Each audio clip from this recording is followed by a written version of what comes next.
Scorpio, what's up? This is your October 2013 forecast for the month. It's a horoscope slash taroscope because I do that as well. So let's just get right into these because I want to make them short and sweet. Plus there's a lot of activity happening in the neighborhood today. So if you hear some banging, that's the auto shop. If you hear people speaking, that's my neighbors. So anyway, today is the 4th of October, and I'm really sorry that I'm delayed in getting these out. I've been super busy. But today is the new moon. So this is a very positive day. The new moon falls in Libra at 11 degrees Libra. And this is in your 12th house. The 12th house for you, Scorpio, governs, the 12th house rules secrets and deep intimacies and things that you'd like to keep private, which is really manifests well with the Scorpio because they're very secretive individuals. And this new moon may illuminate or just bring to a head new ideas on how to maybe maintain some of these secrets or keep them to yourself. New ideas on how to maybe get in touch with your quieter self. That could be happening here in a big way. And the sun in October this month is ruling you. So happy birthday. This is your birthday month, October and November. The sun will go into Scorpio on October 22nd. And generally, the birthday month for each sign is just a super positive time. So you just have a really good way of setting positive intentions for yourself. And on October 7th, Venus goes into Sagittarius, and that is in your second house of money and finances, which is a really great place to be. You could find that Venus here, the planet of love, tends to soften things and make that energy very loving or conducive to a warmer, softer nature. So this falling into your house of finances could actually mean that you're loving how you're making money. You're loving how you're receiving it. Or when you think about money, you could be amorous. It could be an infatuation. You could become very expressive regarding money or buying things in a loving way for people, which is very nice. On October 15th, Mars enters Virgo, and Virgo for you is in your 11th house. 11th house is groups, organizations, friendships, and Mars in this sector, Mars is a very feisty planet and a very aggressive planet. So what this will do is you could find that your social interactions with these groups and people could be either heated, you could become a little aggressive with other groups and organizations. You could find that Mars actually also has a lot of energy. It is a very powerful planet, red, powerful, feisty planet. So you could find that in this sector that you could have more energy when it comes to groups and friendships. You could want to be around people more during this time because Mars will give you energy to do so. So that could be very positive. Just watch the negative side of Mars, which is the aggressiveness with this transit when it comes to other people, because you could be too domineering or you could be obstinate and expressing yourself in a stronger way, a very powerful way. You might come off that way to other people. So just keep an eye out on that. Mars will actually be in Virgo. Well, Mars transits every 60 days. It goes into the next sign. So this will be here with you until December 7th. So it's a pretty long spread of time that you'll have this energy in that sector when it comes to groups and other people. On October 18th, we have a full moon lunar eclipse, 25 degrees Aries, and this is in your 6th house of work, which is interesting because full moon, well, eclipses in general, they tend to make changes. When there's an eclipse, you'll find that changes will occur kind of unexpectedly. So this falling into your 6th house of work, you could actually find, and Aries being very heated, passionate sign, fire sign, you could find that there are quick, swift changes regarding where you are reporting to work. Not so much your full-length career, because that would be more of your 10th house, but your day-to-day grind. Also, 6th house rules your health. Oh, this is interesting. So what you could find on this full moon eclipse, there could be a quick sudden change regarding your health. I'm intuitively feeling it's work related. You could have to pick up shifts for other people quickly and unexpectedly. Let me draw a card regarding this because I'm incorporating the tarot into each reading, and just to get a better feel about what I do. So let me see what I pull for you, Scorpio. Ooh, interesting. The Judgment card. Now, I have to get used to this computer thing. Judgment card regarding this Mars transit into your work. You are reevaluating what it is that you do and how you spend your time.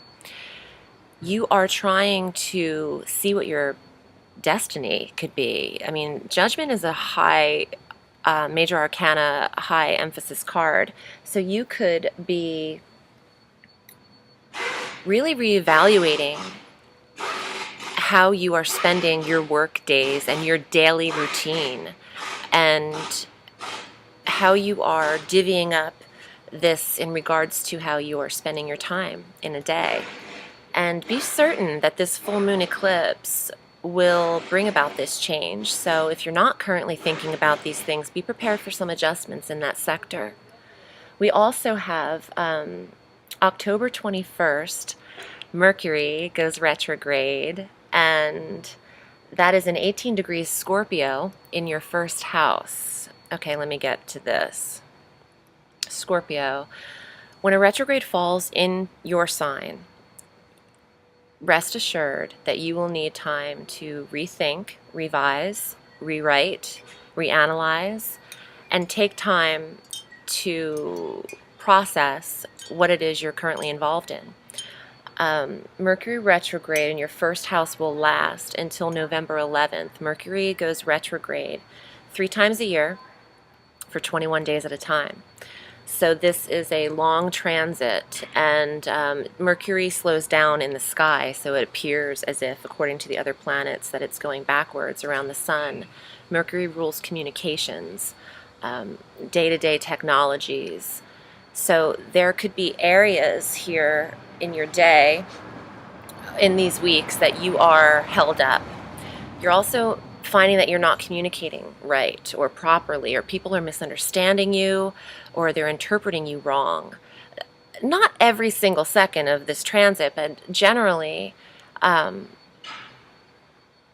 it's just harder to get through to people in a Mercury retrograde.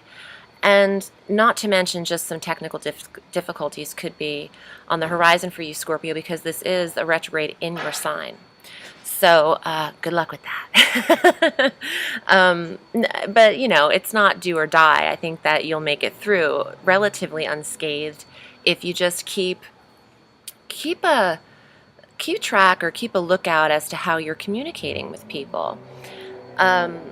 Let's see, we have on October 28th, Pluto, there's a lot of action, by the way, for you. And I'm also getting Venus is currently in your sign now, so you have definitely been full of love, or feeling very loving and affectionate, and you might have looked better than usual because Venus will bring out some of your better qualities. Going back to Pluto, on the 28th, Pluto is now direct in Capricorn, and Pluto is your ruling planet. That is the dark dwarf planet with a lot of deep-seated Plutonian energy. And that dark planet governs you, Scorpio, so you're super intense. And Pluto is sextiling Chiron. Chiron is an asteroid, and its name is the Wounded Healer. This is really deep placement for you as I'm thinking about it. Okay, so let me just get a hold of myself here because I'm all over the place. I tend to be. I can be like that. October 28th, Pluto is in Capricorn and it's sextiling Chiron in your third house of communications. You, Scorpio, are going to be healing in this sector. You might need to communicate, or healing how you communicate, or what you're communicating, or to whom you're communicating to. There's a part of you, Chiron is definitely wants us to heal in areas that we need healing, and all 12 signs will go through this, but just in different areas or sectors. Yours falls into your communication and your how you promote or express yourself. Better yet, how you're expressing yourself, or who you need to express yourself to. If you're healing from something, this is the perfect transit to get that out and to communicate that. And gosh, there's a lot for you this month, because it seems that a lot of the planets are drawn to you during this phase. It changes so much, but considering the sun we're going to have in Scorpio, and again, happy birthday to you, and you know, Pluto being your ruling planet, and just a lot. There's just a lot happening, and you've got Venus with you now. So I'd like to end this. I want to keep these super short, and I've gone over my 10 minutes. Oops. So I'm just going to pull a card for you to take in your mind for the month of October, and see what that can give you, and what can guide you, how it can guide you. Well, okay, so this is the Seven of Swords. Now this little vindictive fox, this is a very sly, you see how the fox is holding the sword in its mouth?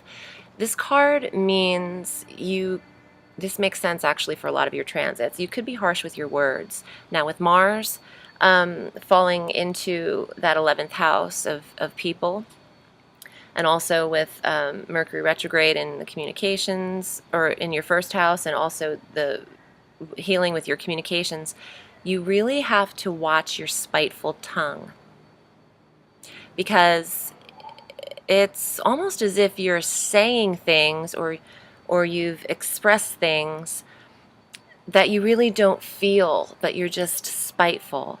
And that is a Scorpio trait, being vindictive, and but almost to a level of, you could take it to immaturity, or you could take it to